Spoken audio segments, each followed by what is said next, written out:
Assalamualaikum warahmatullahi wabarakatuh.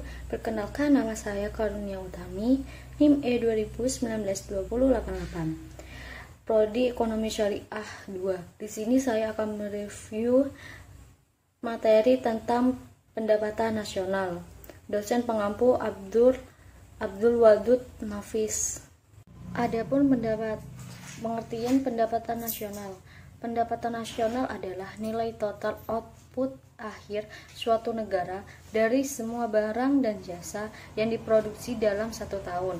Ada beberapa macam konsep pendapatan nasional. Yang pertama adalah GDP, yang kedua GNP, yang ketiga NNP, yang keempat NNI, dan yang kelima PI, dan yang keenam pendapatan yang siap dibelanjakan. Selanjutnya, saya akan menjelaskan masing-masing konsep pendapatan nasional. Yang pertama adalah produk domestik bruto atau GDP.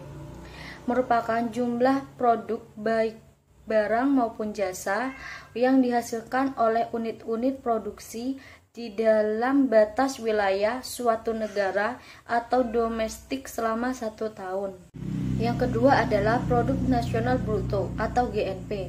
Nilai produk barang atau jasa yang dihasilkan oleh suatu negara atau nasional selama 1 tahun, termasuk yang dihasilkan oleh warga negara tersebut di luar negeri.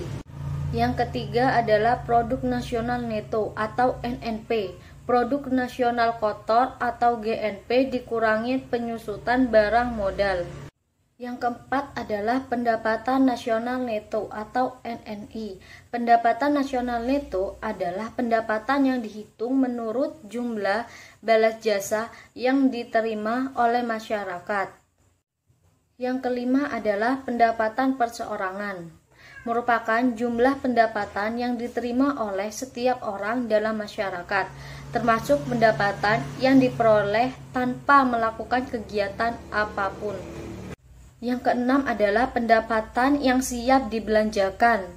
Adalah pendapatan yang siap untuk dimanfaatkan guna membeli barang dan jasa, konsumsi, dan selebihnya menjadi tabungan yang disalurkan menjadi investasi. Adapun macam-macam metode perhitungan pendapatan nasional. Yang pertama, metode pendekatan nilai produksi. Yang kedua, metode pendekatan pendapatan. Yang ketiga, metode pendekatan pengeluaran. Metode pendekatan nilai produksi adalah menjumlahkan barang atau jasa yang diproduksi oleh seluruh usaha, baik itu BUMN maupun UMKM pada suatu negara dalam waktu setahun. Selanjutnya, metode pendekatan pendapatan. Metode pendekatan nasional dengan menghitung jumlah pendapatan dari berbagai faktor produksi yang memberi sumbangan terhadap proses produksi. Dan yang terakhir adalah metode pendekatan pengeluaran. Metode pendekatan pengeluaran adalah jumlah semua pengeluaran dari rumah tangga, perusahaan, pemerintah, dan masyarakat pada periode tertentu.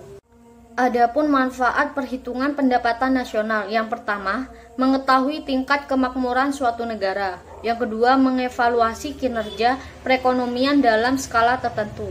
Yang ketiga, mengukur perubahan perekonomian suatu negara secara berkala. Yang keempat, memudahkan dalam membandingkan kinerja ekonomi dari setiap sektor.